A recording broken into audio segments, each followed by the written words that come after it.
À l'origine, le mot permaculture vient de l'agriculture permanente, c'est-à-dire on ne sème pas, on ne travaille pas le sol, on n'arrose évidemment pas et on ne désherbe pas.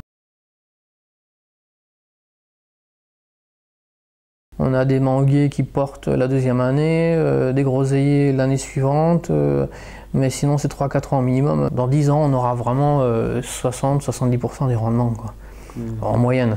Les végétaux bas, c'est-à-dire les légumes fruits, les légumes racines, bon ça c'est dans les 6 mois dans l'année, quoi.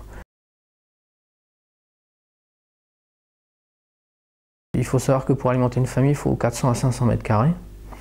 Donc c'est le ratio qu'on a à Saint-Gall, donc on peut là alimenter, on peut être en autonomie complète en produits frais. Pas des céréales, pas des légumineuses forcément, mais tout ce qui est légumes frais, fruits, ça suffit largement.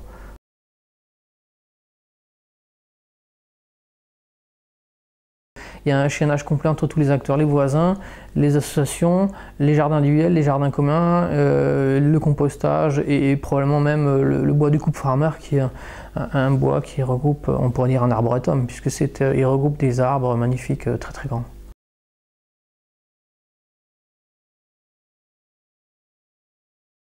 En théorie, oui, le jardin est fait avant tout pour les voisins.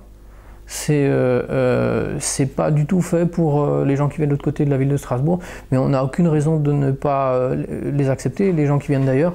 La question qui se pose, c'est simplement que les gens, on va dire les gens très engagés au courant étaient plus rapides que les riverains, qui ont mis, malgré 3-4 réunions, ils ont mis un temps fou à se décider. Conclusion, il y a une très forte minorité de riverains, mais depuis le début, on a dit, au début on était 5 du quartier gare, on va dire, et tout le reste était disponible. On a fait 3-4 réunions pendant lesquelles vraiment on scandait, on disait ce projet est fait pour les riverains, il ne fonctionnera que s'il y a des riverains en nombre important. Et bien, à force d'attendre, il n'y a que 5-6, une petite dizaine de riverains dedans. Je pense qu'il y aura un turnover à terme, ce sera surtout les riverains qui viendront, puisque ça marche bien quand c'est alimenté par la proximité, quoi.